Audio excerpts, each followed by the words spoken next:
نحمده ونصلي على رسوله الكريم أما بعد فأعوذ بالله من الشيطان الرجيم بسم الله الرحمن الرحيم قال الله تبارك وتعالى في القرآن المجيد والفرقان الحميد وإذا مرضت فهو يشفين۔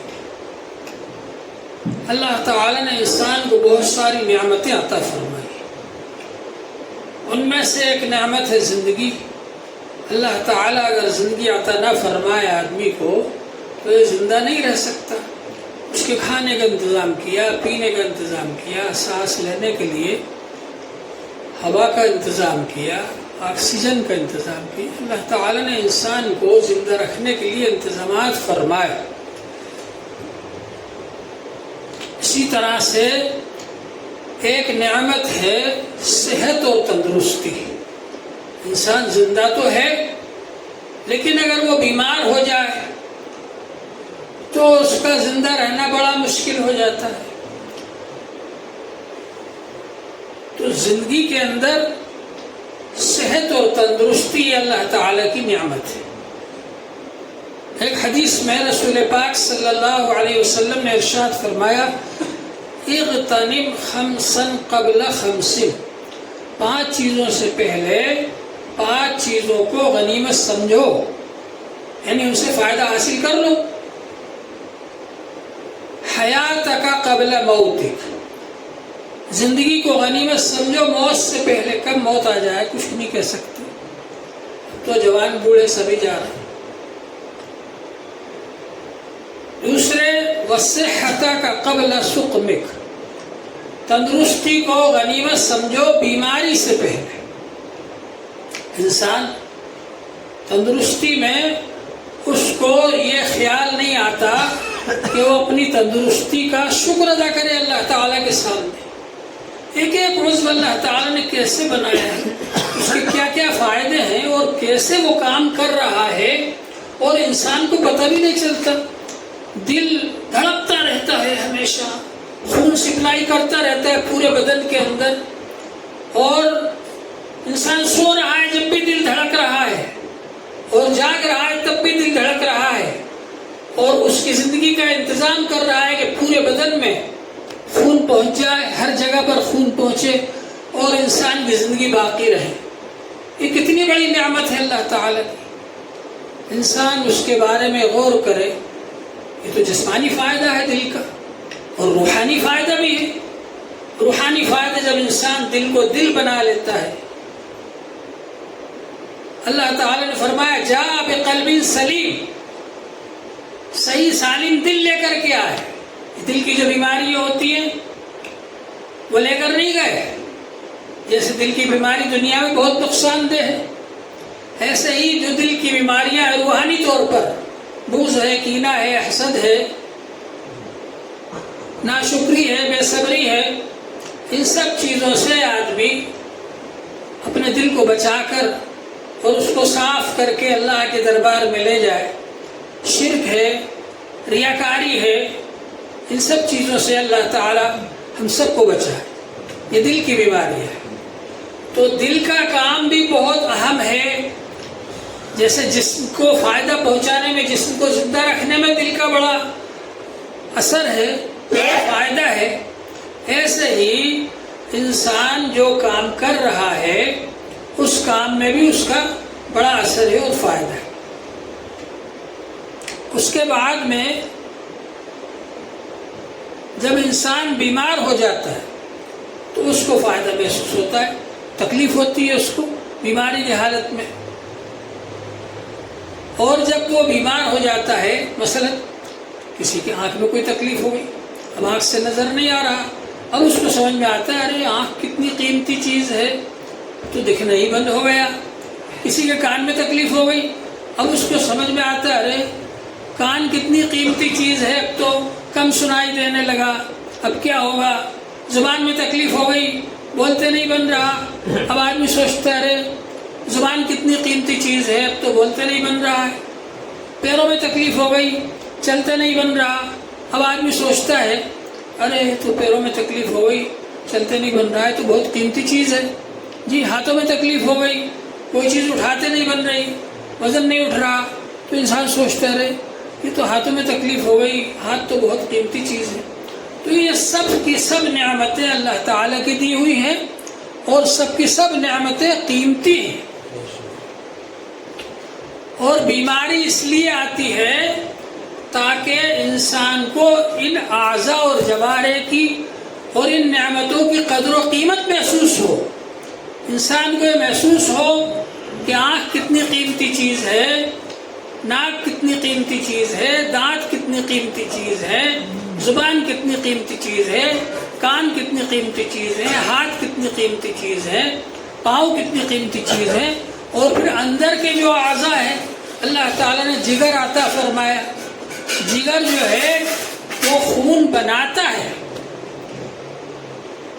آپ نے جو کچھ کھایا پیا وہ پیٹ کے اندر چلا گیا، اب وہ پیٹ جو ہے معدہ اس غذا کو ہضم کرے گا، اور ہضم کر کے جگر کے سپرد کرے گا، اور جگر اس کا خون بنائے گا۔ جگر اس کو پہلے وہ چیز جائے گی گردے میں، گردہ پیشاب پخانے کو الگ کرے گا، اور پھر جگر کو بھیجے گا، اور جگر اس کا خون بنائے گا، اور وہ خون دل کو بھیجے گا، اور دل اس کو پورے بدن میں پھیلا دے گا۔ کیسا اللہ تعالیٰ نے نظام بنایا اندر کا، جو ہم سمجھتے نہیں، جانتے نہیں۔ جو لوگ جانتے ہیں وہ ایمان لے آتے ہیں کہ یہ تو کوئی انسان بنا ہی نہیں سکتا، یہ تو اللہ تعالیٰ ہی ہے جس نے ایسا بہترین نظام بنایا۔ سبحان اللہ احسن الخالقین، اللہ تعالیٰ پاک بے نیاز ہے، اور وہ تو بہترین بنانے والا ہے۔ تو یہ جو بیماری آتی ہے یہ انسان کو یہ نعمت کی قدردانی سکھانے کے لیے آتی ہے کہ انسان اپنی صحت کی نعمت کی قدر کرے اور اس کا شکر ادا کرے، اور زیادہ سے زیادہ اللہ تعالیٰ کی عبادت کرے اور اطاعت کرے اور فرمانبرداری کرے، اور اپنے آپ کو گناہوں سے بچائے، جس نے کہ انسان کو اتنے اچھے طریقے پر بنایا۔ اور پھر انسان کی صحت اور تندرستی کا اعلیٰ درجے کا نمونہ ہوتا ہے جوانی۔ جوانی دیوانگی۔ جوانی میں آدمی باپ کو باپ نہیں سمجھتا، گالی بکتا ہے، ماں کو ماں نہیں سمجھتا، گالی بکتا ہے، اور رشتہ داروں پر بھی دھوس جماتا ہے، اور پڑوسیوں پر بھی دھوس جماتا ہے، چھوٹوں کو مارتا ہے، مال چھین لیتا ہے، غصب کر لیتا ہے، چوری کر لیتا ہے، مار دھاڑ کرتا ہے، زناکاری کرتا ہے، بدکاری کرتا ہے۔ تو آدمی جوانی کے اندر کیونکہ پوری طاقت پر ہوتا ہے تو وہ گناہوں کے اندر ملوث ہو جاتا ہے، جن کاموں سے کہ اللہ تعالی نے بچایا ہے۔ اس لیے جوانی میں نیک کام کرنا یہ اللہ تعالیٰ کو بہت زیادہ پسند ہے۔ حدیث شریف میں آتا ہے وہ 7 آدمی جو اللہ تعالیٰ کے عرش کے سائے میں رہیں گے میدان حشر میں، ان میں سے ایک وہ آدمی بھی ہے شاب نشأ فی عبادت ربہ، وہ نوجوان جس نے اللہ کی عبادت میں پرورش پائی، یعنی نیک کام کرتے کرتے ہی بڑا ہو گیا، جوان ہو گیا۔ تو ایسا نیک نوجوان بھی اللہ تبارک و تعالیٰ کے عرش کے سائے میں رہے گا میدان حشر میں۔ تو معلوم یہ ہوا کہ جوانی میں اللہ کو بہت پسند ہے عبادت۔ پھر یہ جو بیماری ہے، اس بیماری کے ذریعے بھی انسان اللہ تعالیٰ کے قریب ہوتا ہے۔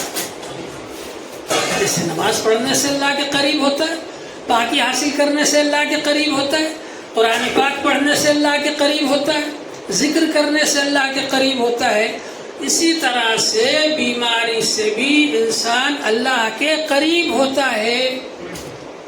انسان بیمار ہو گیا،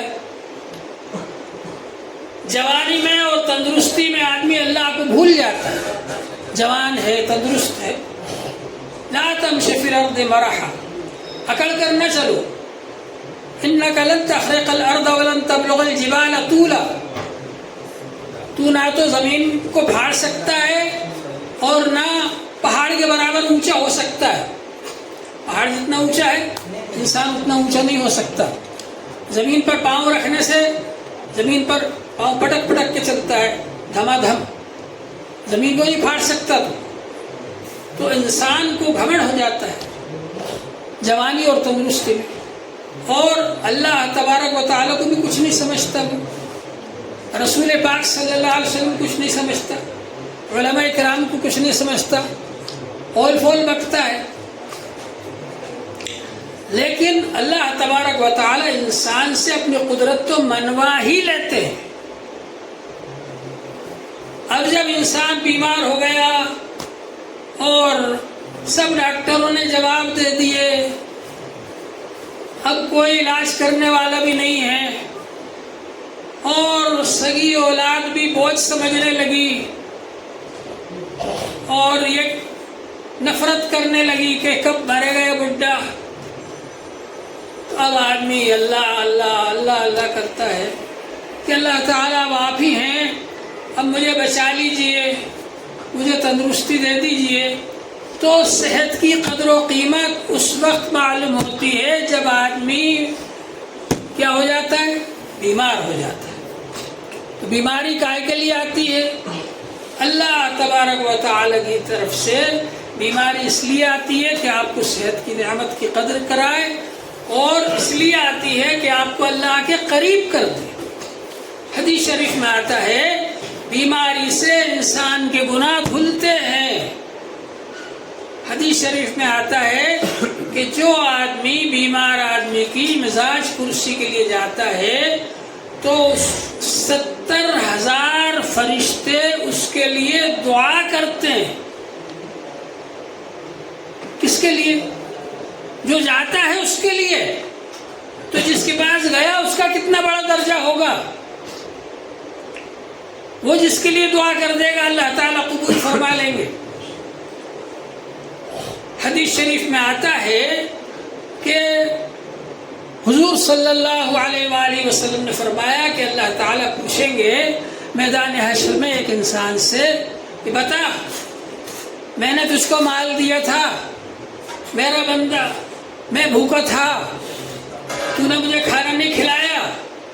وہ کہے گا اللہ تعالیٰ آپ تو رب ہیں، سب کو پالنے والے ہیں، آپ تو مالک ہیں، آپ کہاں بھوکے رہ سکتے ہیں، آپ کو بھوک ہی نہیں لگتی۔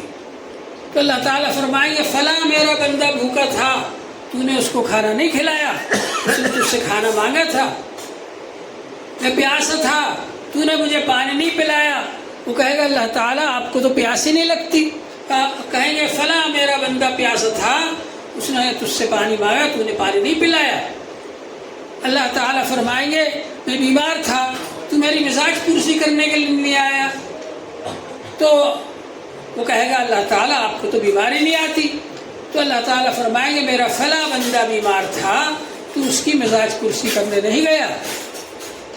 ایک مسلمان کے دوسرے مسلمان پر جو حقوق ہیں ان میں سے ایک حق یہ بھی ہے کہ جب اپنا مسلمان بھائی بیمار ہو تو اس کی کیا کریں؟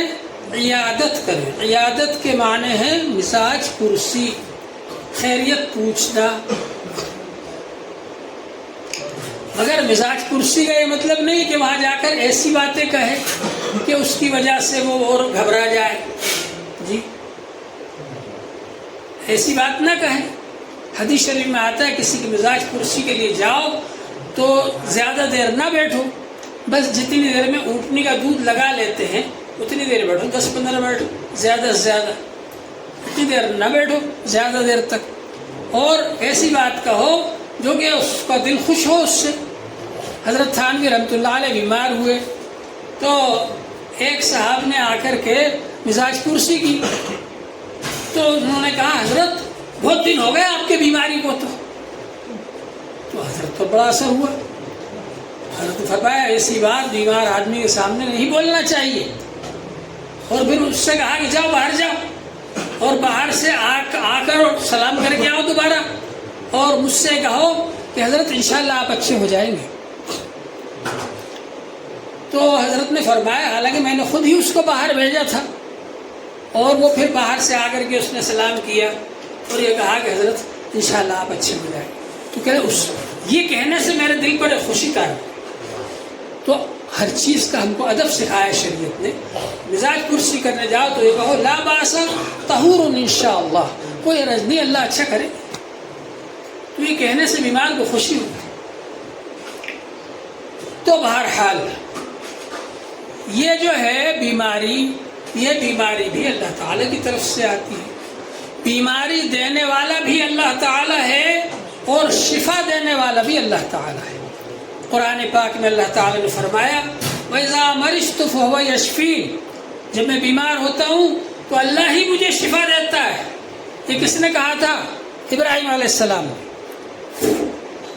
اللہ تعالیٰ نے حضرت ابراہیم علیہ السلام کو پیغام دے کر کے بھیجا اور انہیں توحید کا پیغام دیا۔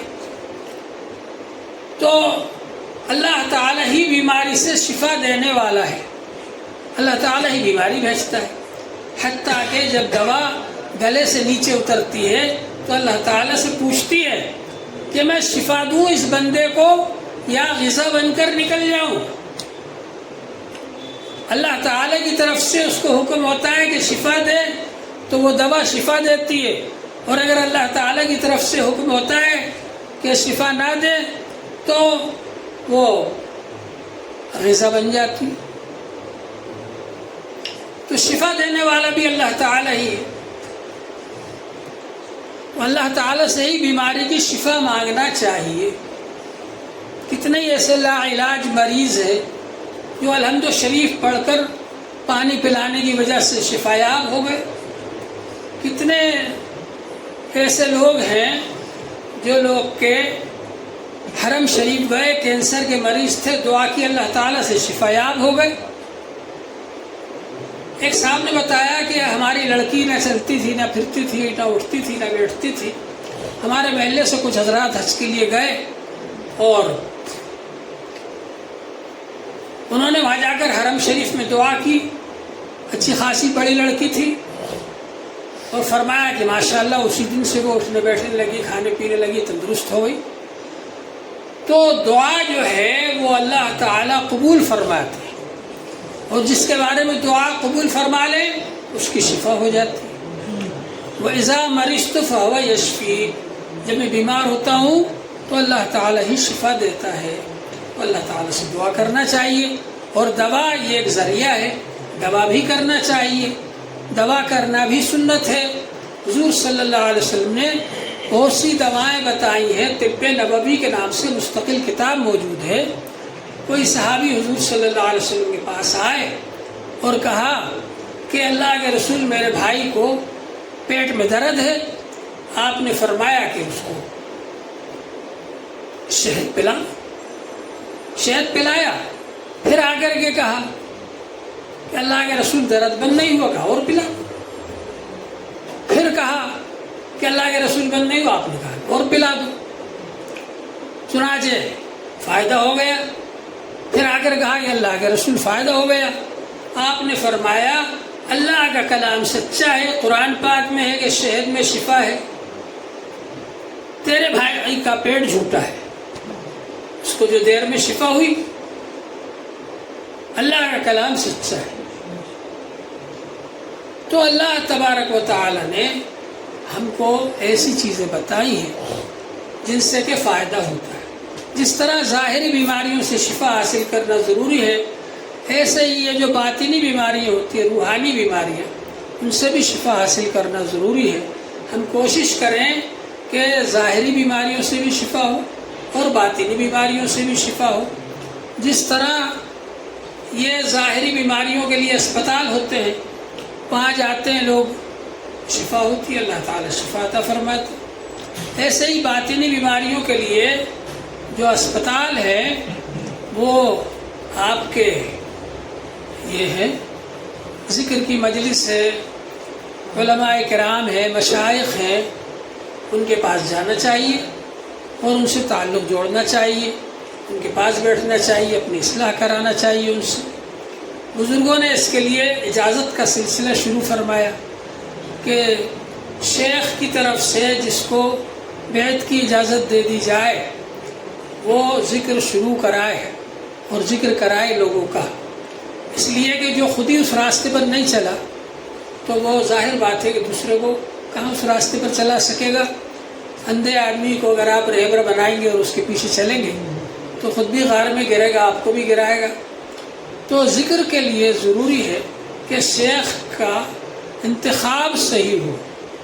جس شیخ سے آپ بیعت ہو رہے ہیں یا ذکر کر رہے ہیں ان کے پاس، تو وہ صحیح آدمی ہونا چاہیے، مشائخ کے پاس رہا ہوا ہو، ان سے تربیت حاصل کی ہو، اور مشائخ سے تربیت حاصل کر کے پھر بعد میں اس کو اجازت ملی ہو.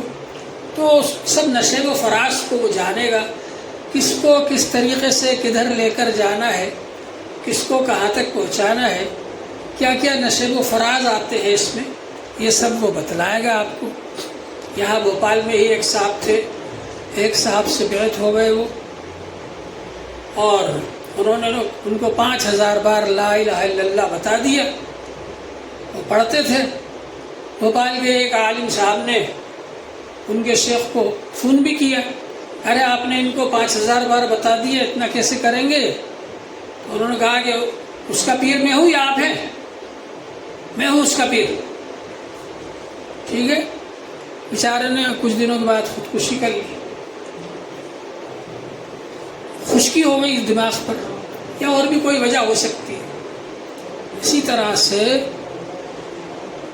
ایک صاحب اپنی مرضی سے لا الہ الا اللہ لا الہ الا اللہ سے محمد رسول اللہ نہیں ملاتے تھے، اور اپنی مرضی سے ذکر کرتے تھے بہت زیادہ. بہرحال وہ ان کو کچھ کیفیات بھی حاصل ہوئی، لیکن پھر وہ ذکر ان کا چھوٹ گیا. ایک ترتیب سے نہیں چلتے. جو بزرگوں نے ترتیب بتائی، پہلا درجہ، دوسرا درجہ، تیسرا درجہ، 5واں درجہ، آخر میں جا کر کے آپ بی اور اے میں کریں گے نا، ایسے ہی اس کی بھی ترتیب ہے. ان کا بھی بڑا نقصان ہوا بیچاروں کا. تو یہ سب حالات آتے ہیں. اگر ایسے پیر سے مرید ہو جائیں جو خود ہی غیر تربیت یافتہ ہے، اور اب تو حال یہ ہے 1-2 بار کی ملاقاتوں پر ہی لوگ خلافت دے دیتے. کہیں ملاقات ہو گئی، چلو صاحب خلافت مل گئی. مجھ سے لوگ آ کر کئی لوگوں نے کہا ارے صاحب ہماری خلافت لے لو. میں نے کہا بھائی جس نے مجھ کو خلافت دی ہے بغیر مانگے دی ہے، اور 10 سال میں ان سے تعلق رکھا میں نے. حضرت شیخ الحدیث صاحب کے انتقال کے بعد 10 سال تعلق رکھا. ان کے ساتھ رمضان میں جا کر اعتکاف کرتا تھا، پورے رمضان رہتا تھا. اور حضرت شیخ الحدیث مولانا زکریا صاحب رحمۃ اللہ علیہ سے مرید ہوا تھا. ان کے یہاں بھی اعتکاف کیا میں نے، پورے مہینے اعتکاف کیا حضرت شیخ الحدیث مولانا زکریا صاحب رحمۃ اللہ علیہ کے یہاں. پھر حضرت مفتی محمود صاحب رحمۃ اللہ علیہ کے یہاں 10 سال رہا. اب جو ہے انہوں نے جو مجھ کو خلافت دی تھی، اللہ اس کا یہ ادا کرا دے، وہی کافی ہے. مجھے دوسری خلافت کی ضرورت نہیں. تو آدمی ایک در کا ہو کر رہے اور اس سے ہی استفادے کی کوشش کرے. تو بہرحال موجودہ زمانے کے اندر اس طرح اسپتال بہت سارے کھل گئے جگہ جگہ، بہت سارے ایسے ڈاکٹر بیٹھے ہوئے جو قبرستان آباد کر رہے ہیں. اسی طرح سے ہر کوئی آدمی مشائخ بننے کی فکر میں ہے. ادھر سے خلافت نامہ لے لیا، ادھر سے لے لیا، اور اس کے نتیجے میں خود ہی تربیت نہیں ہوئی، نہ دل میں ریاکاری نکلی، نہ دل کا گھمنڈ نکلا. تو ظاہر ہے وہ دوسروں کی کیا تربیت کریں گے.